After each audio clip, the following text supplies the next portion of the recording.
Lorsque l'explorateur américain Hiram Bingham arriva à Machu Picchu en 1911, il ne se doutait pas qu'il allait mettre à jour une des civilisations les plus extraordinaires du genre humain.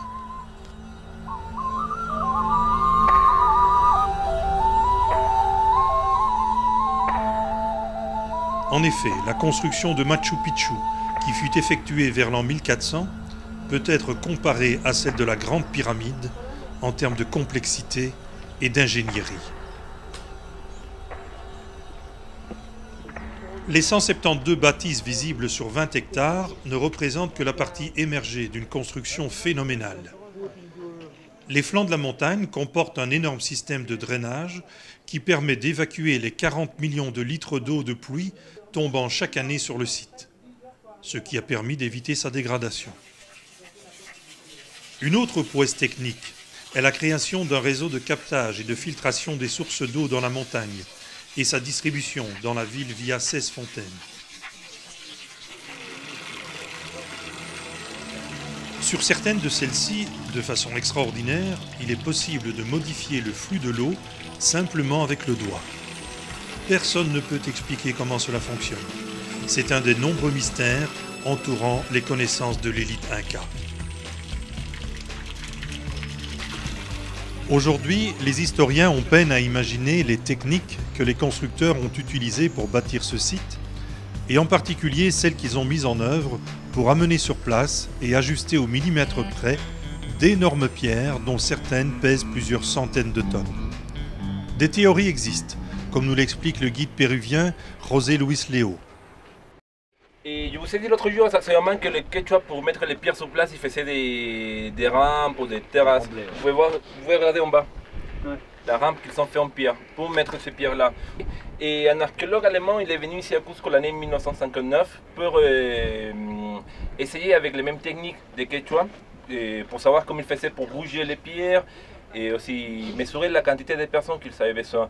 Et il a fait l'expérimenté ici, à Ollantaytambo. Et selon lui, pour bouger une pierre, pour chaque tonne, on avait besoin de 15 personnes.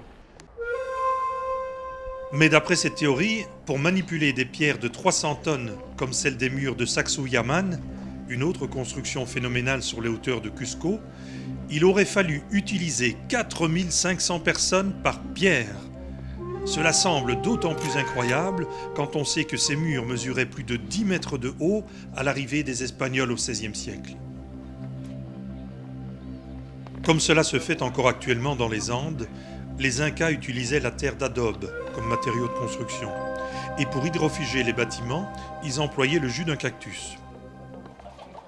Donc, ils ont fait des constructions, la fondation en pierre pour le faire plus résistant. La deuxième moitié de construction, c'était en terre, en adobe, des briques en terre qu'on voit partout.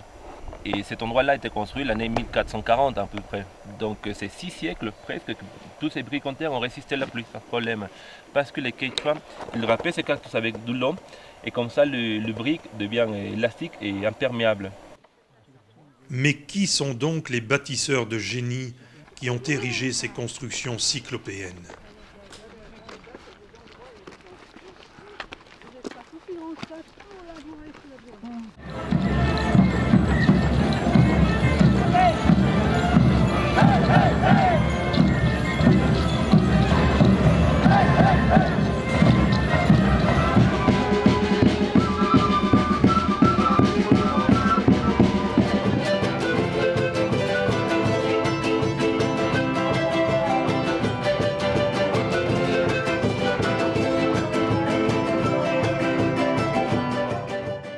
Lorsqu'on parcourt le Pérou et qu'on observe les populations actuelles, Indiens Quechua ou Aymara, on a peine à imaginer que ce sont leurs ancêtres qui ont été les créateurs de ces sites magnifiques.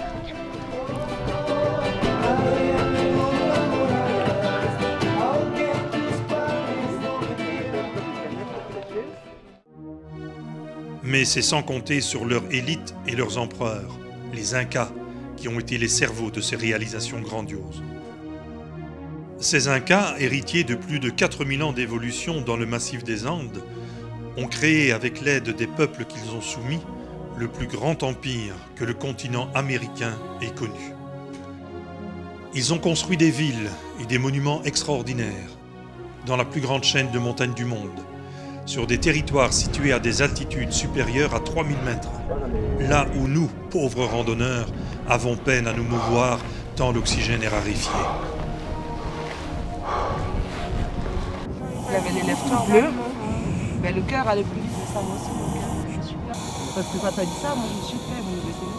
Afin de contrôler et d'organiser cet empire long de plus de 4000 km et qui compta jusqu'à 6 millions d'âmes, les Incas vont créer un réseau de 40 000 km de routes et chemins qui sont toujours utilisés actuellement.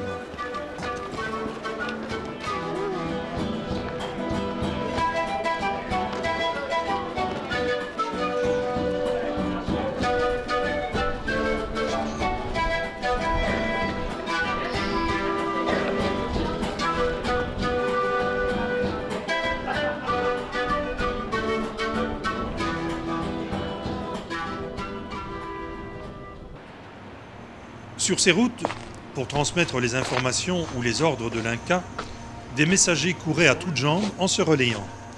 Grâce à ce système postal, les informations parcouraient jusqu'à 400 km en une journée.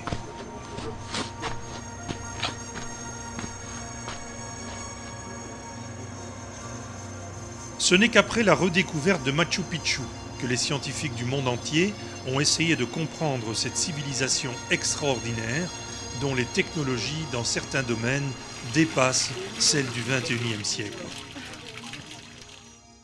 Non, ceci n'est pas ce que vous croyez. C'est une des 600 espèces de pommes de terre que les Incas ont développées, portant à 3000 la quantité totale existant actuellement au Pérou.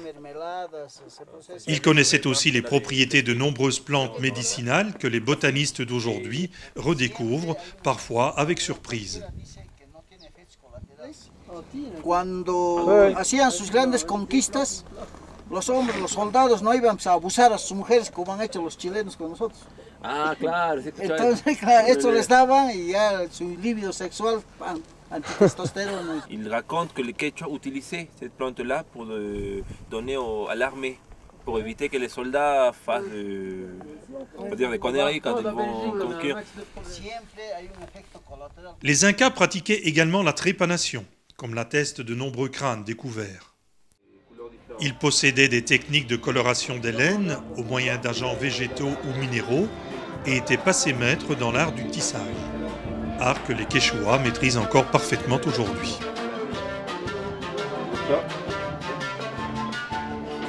Vamos a hacer hervir media hora. En la segunda agua esto sale. Y cuando ponemos con limón. Ah, ça c'est pour fixer. Donc là, pour fixer la tonalité verte, il faut mélanger avec cette sorte de pierre. C'est une pas sorte de d'argile. soufre, ça? Oh. Non, c'est une sorte d'argile.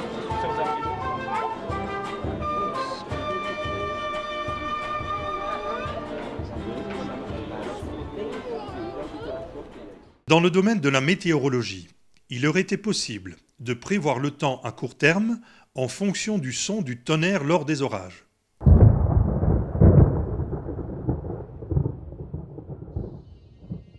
Et d'après certains scientifiques, les pierres Intihuatana, présentes sur divers sites, dont Machu Picchu, et qui étaient taillées de façon bizarre, étaient de véritables stations d'observation astronomique et météorologique qui leur permettaient de prédire le climat à plus long terme. Le symbole représentant la philosophie inca est la croix andine ou chacana, qui reproduit la constellation de la Croix du Sud et qui est présente partout sur les monuments incas. Son origine remonte à plus de 4000 ans. À première vue, cette croix est assez simple. Les 4 branches de la croix représentent les 4 provinces de l'Empire Inca et les 4 points cardinaux. Mais en fait, cette croix témoigne de connaissances importantes en mathématiques et en astronomie, et elle contiendrait plusieurs constantes mathématiques de base. Et enfin, chose extraordinaire, la diagonale a pratiquement le même angle d'inclinaison que l'axe de la Terre. À ce propos, il est d'ailleurs ahurissant de constater que les murs incas avaient une inclinaison de 13 degrés à des fins parasismiques et que la latitude de leur capitale Cusco était de 13 degrés sud. Était-ce un hasard? Plus qu'un symbole, cette croix réunit à elle seule toute l'organisation, les règles de vie et la religion du monde inca.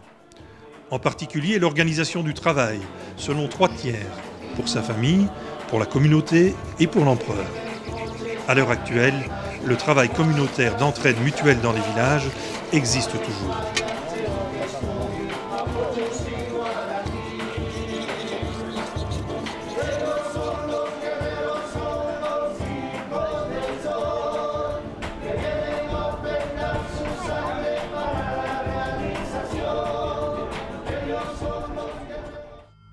La religion des Incas dit que l'univers est un et a été créé par un dieu blanc et barbu, Viracocha. Que toute chose de cet univers est vivante et passe successivement du monde inférieur de la mort au monde des vivants et ensuite dans le monde supérieur des esprits pour recommencer dans un cycle sans fin. Le concept de la présence de vie en toute chose impliquait que les volcans étaient des personnes vivantes et ombrageuses dont il importait de calmer les éruptions en sacrifiant des enfants et adolescents sur leur cime. C'est le cas de la fameuse momie Juanita, retrouvée sur le volcan Ampato en 1995, et d'autres enfants découverts sur le volcan Jujayjaco.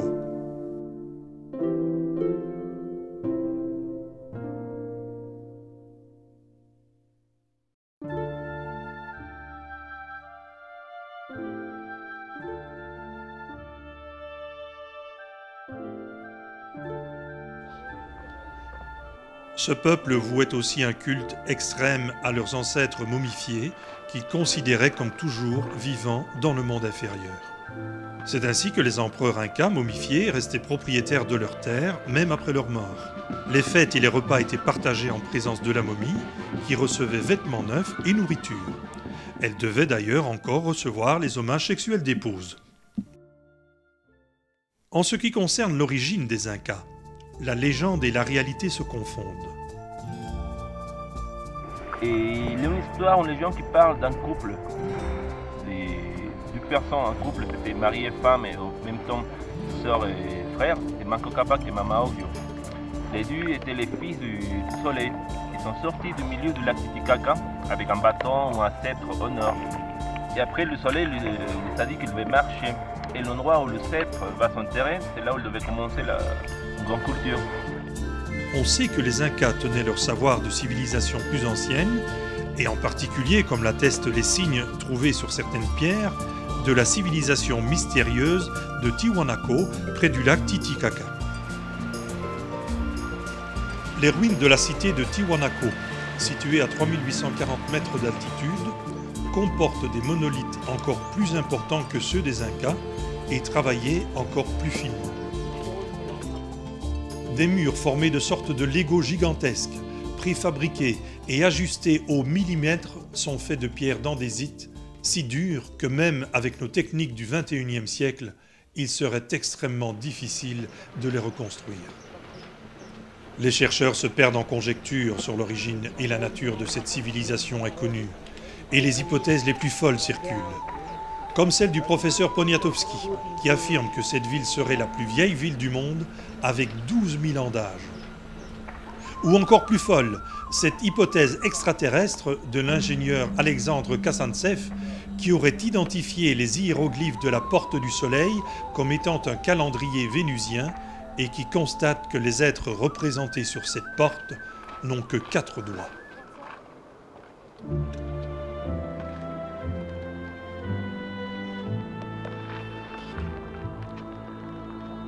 Sans cautionner ces hypothèses, on doit cependant admettre que l'étude de la civilisation Inca nous fait découvrir un monde mystérieux, mais aussi une des plus brillantes civilisations dont la disparition est en partie imputable à des siècles de persécutions commises par les conquistadors.